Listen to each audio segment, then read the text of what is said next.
This episode is brought to you by B2G Global Strategies, for whom I proudly serve as CEO. B2G is an international security and investigations firm whose clients include some of the leading individuals and companies around the world. Our services include forensic accounting, anti-money laundering, cyber investigations, due diligence investigations, and security and threat assessments. You can learn more at b2gstrategies.com.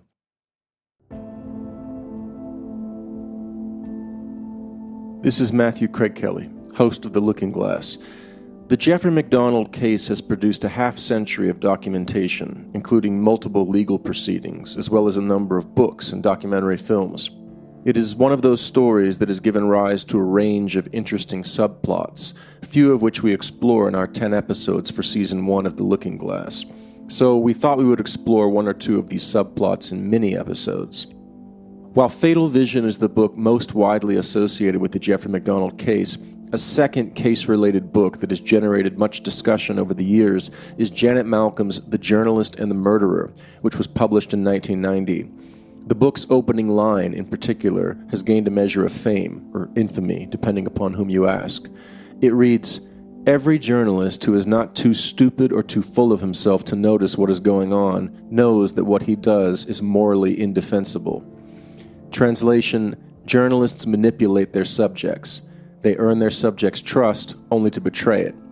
Malcolm made this claim about all journalists, but she had one in particular in mind, Joe McGinniss. And while McGinniss had written about many subjects over the years, Malcolm had one in particular in mind, Jeffrey MacDonald. The Journalist and the Murderer makes a fairly ironclad case that in publishing Fatal Vision, Joe McGinniss betrayed Jeffrey MacDonald. A little context is in order. Joe McGinniss first met Jeffrey MacDonald in 1979, shortly before MacDonald's case went to trial.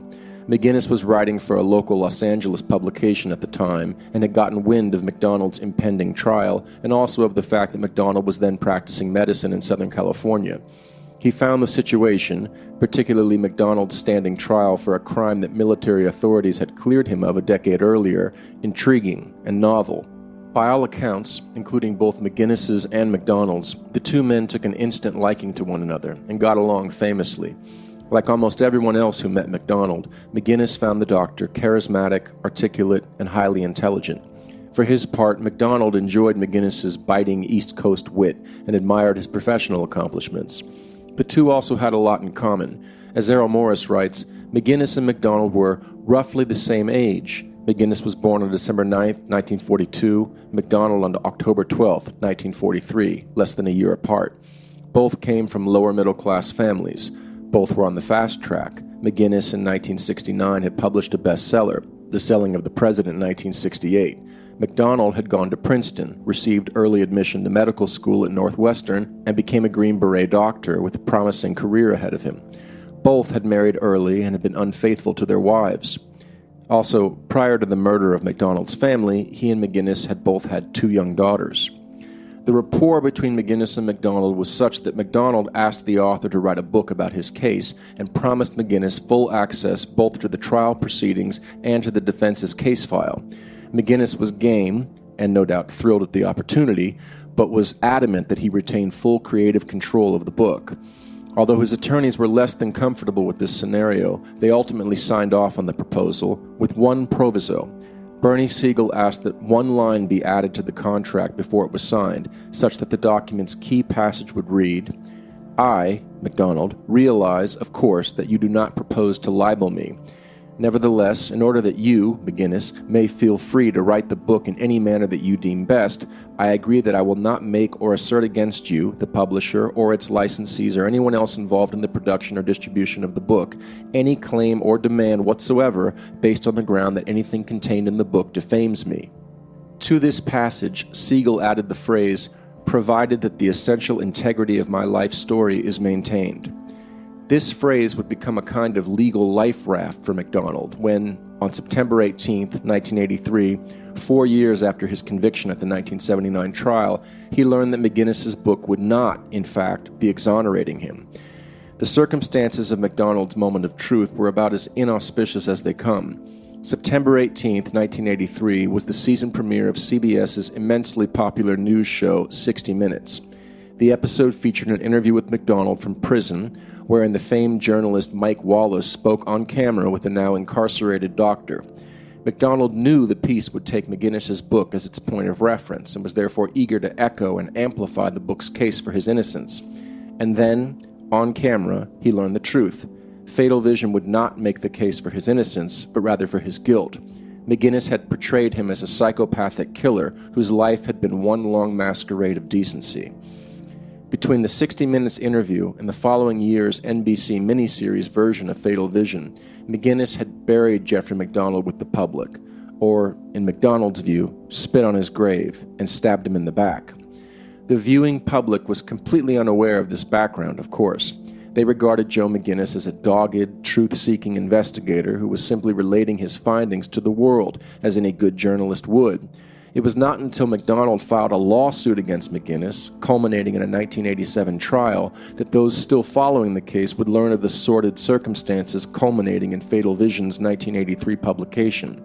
MacDonald's standing to sue the author lay in the line, "provided that the essential integrity of my life story is maintained." MacDonald's lawyers argued that, contrary to preserving the integrity of the doctor's life story, McGinniss had willfully misrepresented MacDonald to the public.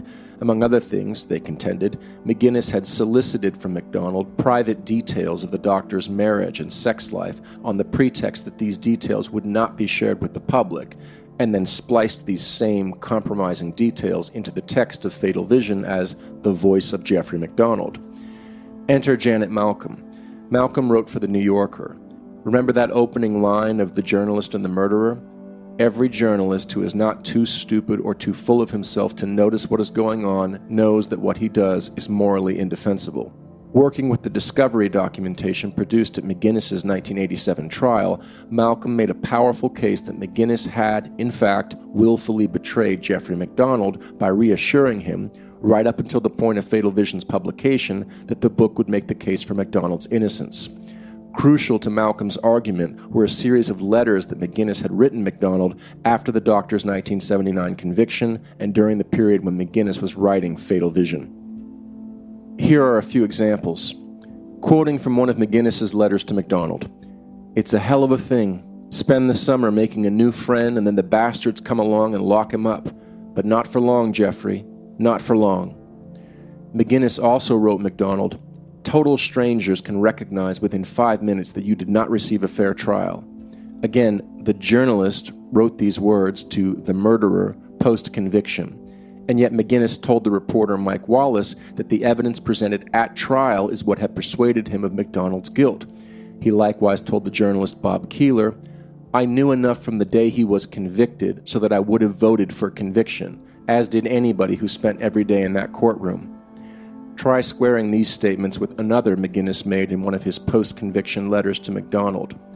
What the fuck were those people thinking of? How could 12 people not only agree to believe such a horrendous proposition, but agree, with a man's life at stake, that they believed it beyond a reasonable doubt? Malcolm's book struck a serious blow to McGinniss's journalistic reputation, and McGinniss struck back in a fairly scathing addendum to a future edition of Fatal Vision. But McGinniss was never able to convincingly rebut the most basic facts of his betrayal of MacDonald. His defense was essentially that, in the interim between the 1979 trial's conclusion and the 1983 publication of Fatal Vision, his heart told him one thing, MacDonald couldn't have done it, while his head increasingly told him something else, MacDonald committed the murders. This claim just isn't enough to explain away the calculating quality of the letters from which we earlier quoted. Having said that, The Journalist and the Murderer hasn't aged any better than Fatal Vision, particularly since the publication of Mark Smerling's podcast Morally Indefensible just a few years ago. In the course of conducting his research for the podcast, Smerling asked Janet Malcolm if she still possessed the recordings she had made of her interviews with McGinniss during the research phase of The Journalist and the Murderer. She told Smerling she had destroyed those tapes. She hadn't, though, and Smerling got his hands on them. Listening to Malcolm's sympathetic conversations with McGinniss, it quickly becomes clear that she did to him what McGinniss had done to MacDonald, namely, worm her way into the confidence of somebody and then turn around and screw him, to paraphrase the journalist Bob Keeler. We might give Malcolm points for consistency, at least, since she clearly believes that this is just what every journalist does to their subject. But there is something about Malcolm's book that I find more upsetting than her theory of journalistic ethics, and that is her apparent indifference to the question of Jeffrey MacDonald's guilt. I'm going to quote a passage now from The Journalist and the Murderer that I think says more about Malcolm than it does about anything else.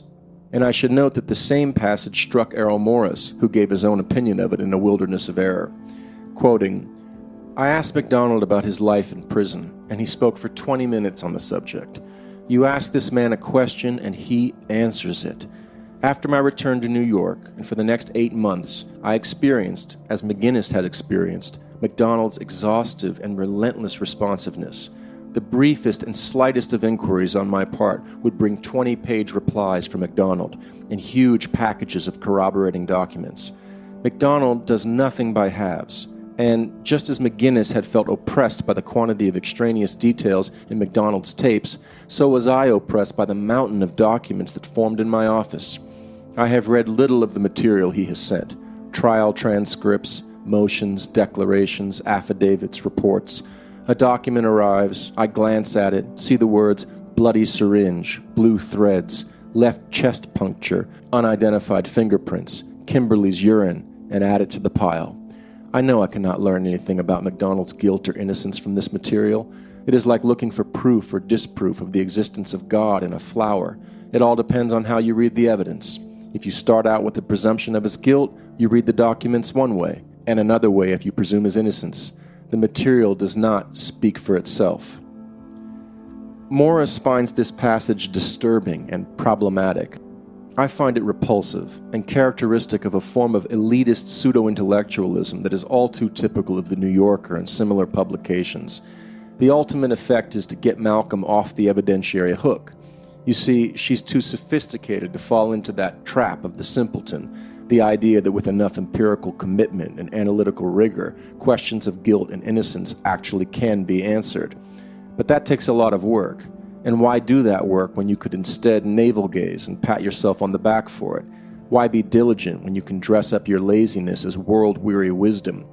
I hope listeners of this podcast can see that the thrust of what we are doing here runs directly counter to the kind of it's all in how you look at it mushy-mindedness of the Janet Malcolms of the world. It is, indeed, all in how you look at it, but it does not follow from that looking is pointless. It follows, rather, that one should look at any intellectual mystery or problem from as many perspectives as possible and make a serious effort to understand how a rational person might hold these various perspectives, and then work from there. Thanks for listening. We'll see you next time on The Looking Glass.